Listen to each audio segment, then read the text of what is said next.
Hello guys, continuous. Ito, schedule for the everyday, and discuss ko sa inyo yung schedule. Binigay ng amo ko na schedule everyday, twice a week, and every month or every 15 month. Yan.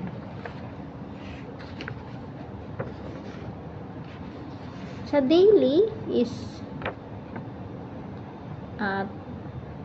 oras 6:20 a.m. Wake up and prepare breakfast. Wash all the cups and kettles. Kailangan kong maggumising ng 6:20 a.m. and magluto ng breakfast, and hugasan ko yung mga ginamitan nilang cups and kettles. Yan ang gagawin ko sa 6:20 a.m. 6:45 a.m. Wake up children and have breakfast with them. So, gigisingin ko yung dalawang bata and bibigyan ko ng umagahan nila. Papakainin ko sila ng umagahan. So, 7:30 a.m. do laundry and wash dishes. So, 7:30, pag nakatapos na kumain yung dalawang bata at nakapag-breakfast niya sila, 7:30 a.m. is maglalaba na ako, and habang naglalaba ako, kasi automatic naman yun, naghugas ako ng pinggan. Yan. 8 a.m. make beds, house cleaning. So, 8 a.m. kailangan kong magsimula na maglinis, at yung mga higaan nila, ayusin na. Yan. 3 kwarto to guys. So, kailangan kong matapos yun sa paglilinis, at paglilinis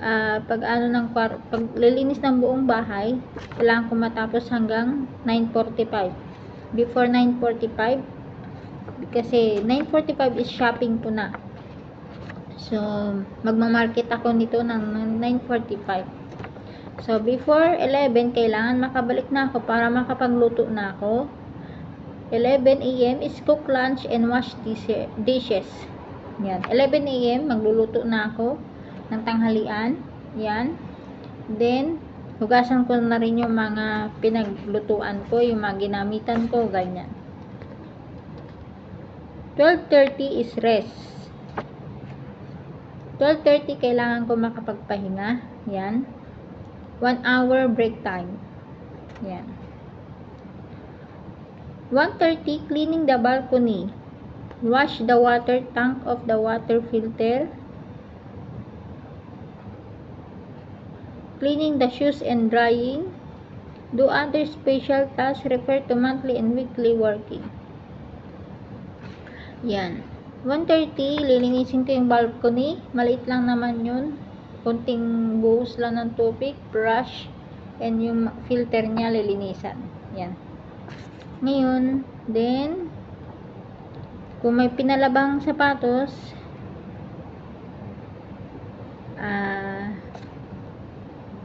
linisin mo,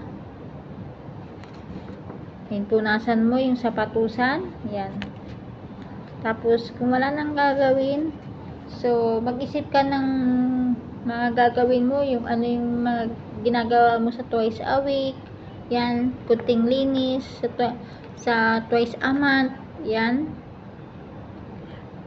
Yung mga once a month mo and twice a week, kailangan mong tignan kung ano yun. Tapos, kung alin doon yung kaya mong linisin mo. Yun. 2:30, prepare for dinner. Napakaaga, no? Magluluto ako ng 2:30, magluluto na ako ng dinner. Yan.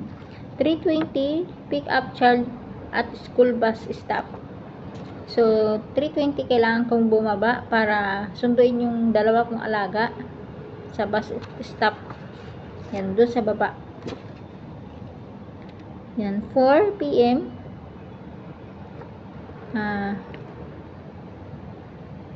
Yung 2:30 pala, preparation for dinner. Hahanda ko yung mga lulutuin ko ng pang dinner. So, 4 p.m. cook dinner. So, dun pa lang ako magluluto ng dinner sa 4 p.m. 6 p.m. wash dishes and clean the kitchen. Take out garbage and replace garbage bag. 6 p.m. Cook dinner 4 p.m. Mga 5 kakain na sila. 6 p.m. is maghugas na ako ng mga plato, linisin ko yung kusina, tapos tatapon ng basura, papalitan yung basurahan ng plastic. Yan. 7:30 is kukunin ko yung mga nilabhan kong damit, tupiin, tsaka yung mga plantsahin ko, 7:30. Yan. 8 p.m. cleaning your working room and your bathroom. 8 p.m. linisin ko yung tatrabahuan nilang room, pero wala naman akong wala naman ditong working room. At saka yung bathroom ko daw linisin ko ng 8 p.m. Then, must turn off the gas, heater, stove, ventilator, or cooker overnight. Yan. Kailangan 8 p.m. kailangan mapatay ko lahat ng mga gas. Check ko yan. Check mo yung gas. Check mo yung mga electric fan kung may bukas. Yan. Yung aircon kailangan din patayin. Yan. 8:30 is rest. So 8:30 is rest time ko na. Pwede na ako matulog. Yan. 8:30. Wake up 8 on Saturday. Complete the work in the normal order. So Saturday is 8 a.m. ang gising ko. Late na ako magigising ng Sabado. Then bago ako magtatrabaho kung ano yung mga trabaho ko everyday. Yan. Main job responsibilities which may be adjusting according to the actual situation. Yeah. Oo, kasi pag nandito na sila, syempre, ikaw na yung mag-organize dyan. Kung paano mo gagawin to araw-araw. Yan. Syempre, hindi naman makalakihan din yung bahay, hindi naman din kadumihin, hindi naman sila makalat. Yan, malinis. Wala silang masyadong abubot. So, madali lang. Yan. Itong bahay pala ng amo ko guys is 1,590 square meter. May kaluwangan, pero kaya naman. Carry ko naman. Ayan. Hindi naman as in sa Saudi na hanggang 3rd floor. Ayan.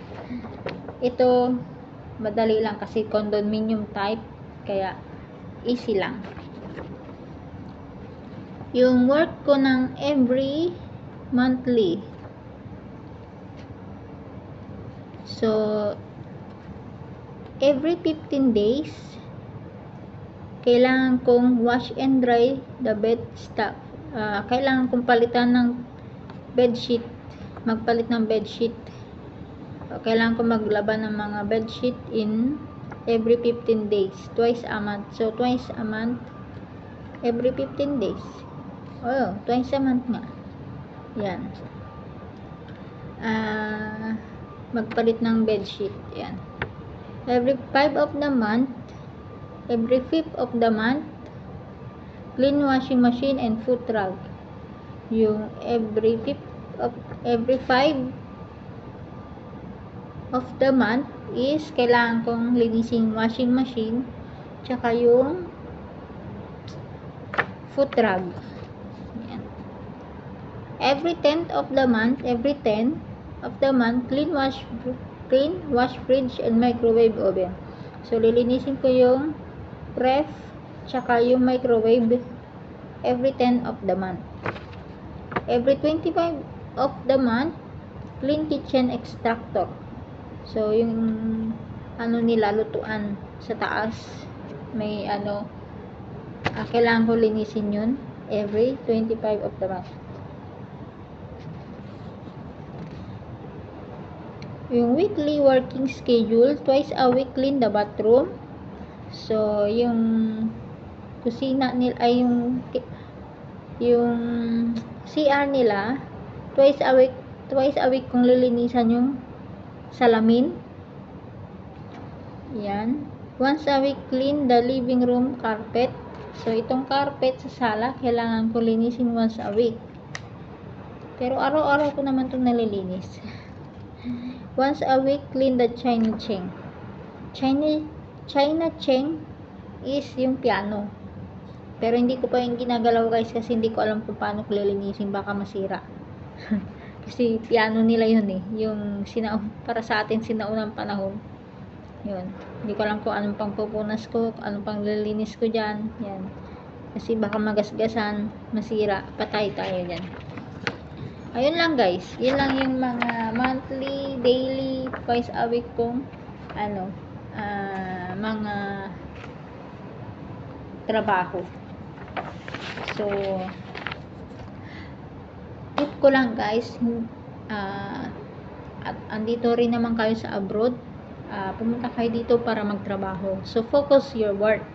So, tsaka, guys, wag na dapat kayong hintayin na utusan. Gawin nyo na kung anong dapat nyong gawin. Kung ano yung nakikita nyo dapat gawin, gawin nyo na. Wag nyo nang hintayin na mag-utos pa yung amo nyo. Yun. Yun ang tips ko sa inyo. Para magustuhan kayo ng amo nyo, kailangan unahan nyo na sila. Kung hindi nyo man alam yung gagawin nyo, gagalawin nyo, tanongin nyo sila kung paano po ito linisin. Ma'am, how to clean this one? Ma'am, how to do this one? Ganun ba guys? So, since na nag-abroad ako, ganun ako guys. So, sa Saudi, hirap din nila ako bitawan. Ayaw nila akong pawiin. Pero ako syempre, natapos ko yung 2 taon ko dun and may extra pa ng ilang buwan. 2 years and 3 months, mahigit. Yan. 4 months yata, yan. Ayaw nila akong bitawan. Gusto nila akong mag-stay. Mahirap daw maghanap ng kapalit ko kasi marunong na daw ako sa lahat. Yan. Akalain mo guys, sa Saudi, nagawa ako mag-construction dun guys. Ha? Nagawa ko dun magpintura, guys. Kung alam nyo lang. Nag-renovate sila ng 2nd floor. Ayun. Inunti-unti namin yun. Hindi natapos lahat ng yung kinuha nilang doon, construction. So, ako ang nagpatuloy, nagpintura-pintura kami. Yan, nagtanggal kami ng mga ano-anong pintura. Tapos kami ng carpet, naglagay kami ng carpet, nag-aayos ng ilaw. Kalain mo yun guys. So, dito sa Hong Kong, hindi mo yun mararanasan ng todo-todo. Mapapagod ka man dito pero at least may day off dito. Doon, walang day off. Yan. Tsaka doon sa Middle East, to sawa ang trabaho. Hindi ka pwedeng paupo-upo. Yan. Nagagalit, nag-aalboroto yung mama pag nakita kanyang nakatambay sa kwarto. Yan. Kahit malinis na, sige, tatawagin ka pa rin. Yan, para linisin mo ulit. Ganon sila. Yan. Lalo na nung pauwi ako, pinagtripan nila ako guys. Kung alam nyo lang. Kasi ayaw nga nila akong umuwi. Nagalit sila sa akin. Sumamalob nila sa akin. So, what I do? I need to go back. So, hindi man naging maganda yung exit ko. Pero, okay lang. Kasi at least, naging part sila ng buhay ko. Hindi rin naman nila ako pinabayaan doon. Nakakakain naman ako ng maayos doon. Yan. So, yun lang guys. Sana may mga natutunan kayo. Sana i-apply nyo rin yung mga tips and advice ko sa inyo. Yan. Lalo na sa mga baguhan. Lalo na sa mga first timer. Yan. Sa mga ex-abroad, wala na yan. Mga na yan, katulad ko mga ex-abroad, mga bihasa na yan guys. So, hindi ko na kailangan alin yan. Hindi na ako kailangan magbigay ng advice sa mga ex-abroad. Yan. Sa mga first timer, sa mga gustong mag-abroad. Yan. Sa mga papunta dito sa Hong Kong o sa mga ibang bansa. Yan guys. Sana gabayan kayo ni Lord. Yan. So, ayun lang guys. See you the next vlogs again. Please subscribe my YouTube channel. Please like and share po. Comment lang kayo guys kung anong gusto nyo pang i-share ko sa inyo. So, at unti-untiin natin yan guys. Okay guys, see ya! Babu! Thank you!